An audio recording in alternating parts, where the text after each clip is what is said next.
kjo person të dëshiron në heshtje. Ka dik në jetën tënde dik, emri i të cilit ende e bën zemrën tënde të ra më shpejt, edhe pse nuk e shqipton me zë të lartë. Dik, energjia e të cilit të përshkon në momentet më të rastësishme të ditës dhe madje vonë natën, kur bota qetësohet. Ajo që ndoshta nuk e kupton është se kjo person të ndjen edhe ty. Ajo të dëshiron qetësisht, në heshtje, pa pushim. Të dëshiron nga një distancë që kur nuk e ka dashur. Me fjalë që nuk i ka thënë kur, me ndjenja që nuk i ka treguar kur, dhe me emocione që nuk ka pasur guxim t'i zbuloj. Dhe sot më në fund flet heshtja mes jush. Një heshtja e saj nuk do të thot mungesë, por frikë. Kjo person nuk është e heshtur sepse nuk i intereson, është e heshtur sepse i intereson shumë. Ka frikë të mos thot diçka të gabuar, të mos të humbas plotësisht, të mos jetë e mjaftueshme, të mos refuzohet, të mos tregoj brishtësinë e saj, të mos duket e dobët. Ka frikë se do të largohesh nëse të tregon sa shumë e prej. Kjo frikë e mban të burgosur shumë më gjatë se sa mund të imagjinosh. Por thellë brenda vetes, fshehur dhe në qetësi, ajo të dëshiron me një intensitet që mezi mund ta përfytyrosh. Ajo dëshiron energjinë tënde, jo vetëm fytyrën tënde. Nuk bëhet fjalë vetëm për tërheqje apo kuriozitet. Është energjia jote që e tërheq. Prania jote i jep ndjenjen e shtëpisë, paqes dhe sigurisë. Ajo e do mënyrën si zëri yt i qetëson stresin, si mesazhet e tua ndriçojnë ditën e saj, si heshtja jote e shqetëson, si mendimet tuaja plotësojnë njëra tjetrën. Ajo e do faktin që ti e kupton atë që ajo nuk e thot, dhe që qetëson stuit e saj të brendshme pa e provuar fare. Ti e bër strehimi i saj emocional edhe pse ajo kur nuk ta ka thënë. Ajo mendon për ty natën. Kur gjithçka bëhet e qetë, zemra e saj hapet. Pastaj vijnë mendimet. Çfarë po bën tani? Apo mendon për mua? A më mungon edhe unë? A jam ende i rëndësishëm për të? Lexon mesazhe të vjetra, dëgjon biseda të kaluara në kokën e saj, ndjen mallin për ty dhe paftësinë për ta shprehur. Prandaj zemra e saj nuk gjen qetësi. Ajo të vëzhgon nga larg. Ndoshta sheh statusin tënd, historitë, postimet apo aktivitetin tënd online. Ajo vëren gjithçka, por nuk reagon, sepse çdo reagim do të tregonte sa thellë ndjen. Por mos u gabosh, ajo po të sheh. Po përpiqet të kuptoj, apo ecën përpara. A më ke harruar? A ka ende një shans? Frika e mban të heshtur, edhe pse nuk do të humbas. Ajo kujton gjërat e vogla. Fjalët, gjestet, zakonet, mirësinë tënde, forcën tënde, gabimet, dhimbjen tënde. Ajo i mban të gjitha këto brenda vetes si thesar të vegjël, sepse çdo detaj rreth teje ka më shumë kuptim për të se sa do ta pranonte ndonjëherë. Zemra e saj ndihet bosh pa ty.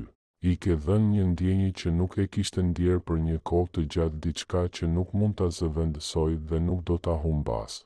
Pa ty, ditët e saj janë më të qeta, netët më të gjata, ndjenjat më të rënda, motivimi më i dobët. Ti sjell ngjyra në botën e saj, mungesa jote e bën atë gri. Pavarësisht sa e fortë duket, ti e bër pjesë e ekuilibrit të saj të brendshëm. Ajo e ndjen menjëherë distancën tënde. Kur tërhiqesh pak, ajo e vëren dhe frikësohet. Menjëherë pyet veten, a bëra diçka gabim? Apo humb interesin? A ka dikush tjetër? Edhe nëse nuk të shkruan, zemra e saj reagon përpara se mendja ta kuptoj. Heshtja e saj mund të duket e pandryshueshme, por brenda saj ka panik. Ajo bën sikur nuk i intereson, por nuk është e vërtetë. Mban maskën jam mirë, maskën kam përfunduar, maskën nuk më intereson më. Por pas të gjitha këtyre fshihet një e vërtetë e zhveshur dhe e sinqertë. Ti e ke prekur thellë më thellë se sa dëshironte, më thellë se sa priste. Dhe pikërisht kjo e frikson. Ajo mendon për atë që mund të kishte qenë. Për bisedat që nuk ndodhen kurrë, momentet që keni humbur, mundësitë që nuk i ka shfrytëzuar. Pyet veten kur heshtja u fut mes jush dhe pse nuk luftoj më shumë.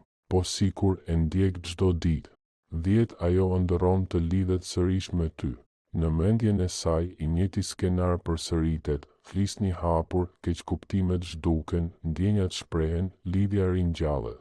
Kjo pamje e brendshme e ngushëllon sepse ajo beson se historia juaj ende nuk ka mbaruar. Ende jo. Jo për një kohë të gjatë. 11 Ajo beson se ti meriton diçka më të mirë. Kjo është një nga arsyet kryesore pse ajo hesht. Ajo mendon se nuk është mjaft e mirë, mjaft e qëndrueshme, mjaft e përgatitur, mjaft e denjë. Prandaj të do fshej urazi nga hija. Do që fillimisht të bëhet dikush që mund të japë më shumë. Derisa të vijë ai moment, ajo fshen ndjenjat e saj. 12 Zemra e saj ende të zgjedh ty. Edhe kur përpiqet të ecë përpara, diçka e tërheq gjithmonë përsëri tek ti, energjia jote, shpirti yt, prania jote. Nuk është obsesion, është lidhje, e thellë, shpirtërore, e rrallë. Prandaj është e pamundur të harroj. 13 Ajo pret një shenjë nga ti. Nuk dëshiron të bëj hapin e parë nga frika, por shpreson, lutet, dëshiron një shenjë të vogël nga ti. Diçka të thjesht, një mesazh, një reagim, një bisedë të butë, një pyetje të thjesht, një buzëqeshje, afërsinë tënde. Çfarëdo gjë që thot, unë jam ende këtu. Ti ende je i rëndësishëm për mua. Kjo shenjë e vetme do t'i jepte guximin të afrohej. 14 Universi ju afron më pranë njëri tjetrit. Midis jush ekziston një lidhje shpirtërore. Ti e ndjen, ajo e ndjen. Nuk është frastësi, as iluzion. Është përputhje, është lidhje, është një fat që ende nuk është përmbushur. Shpirtrat tuaj rrotullohen rreth njëri tjetrit, sepse midis jush ka ende diçka që vazhdon. 15 Ajo do t'i zbulojë ndjenjat e saj, por ende jo. Po mbledh guxim, po fiton qartësi, po lufton me frikrat e saj dhe po përpiqet të kuptojë emocionet. Por një ditë më shpejt se sa mendon kjo person do të thyej heshtjen e saj. Dhe kur ta bëj, do të pranoj gjithçka. Sa gjatë të ka dashur, sa thellë ndjen, sa shumë i ke munguar, sa shumë e ke ndryshuar, sa e madhe ka qenë frika e saj dhe sa gjatë ka heshtur. Fjalët e saj do të befasojnë, por zemra e saj më në fund do të jetë e lirë. 16 Mesazhi i fundit për ty. Kjo person të dëshiron në heshtje sepse beson se ti ja vlen të dëshirohesh. Pret në qetësi sepse beson se ti ja vlen të pritet. Mendon pa ndërprer për ty sepse je i paharrueshëm. Ti je për të njëkohësisht ngushëllim dhe frikë, mall dhe forcë, shpresë dhe brishtësi. Dhe pavarësisht sa e heshtur është zemra e saj e shqipton emrin tënd çdo ditë. Nëse të pëlqeu ky video, mos harro ta pëlqesh, ta shpërndash dhe të abonohesh në kanalin ton. Faleminderit për mbështetjen tënde.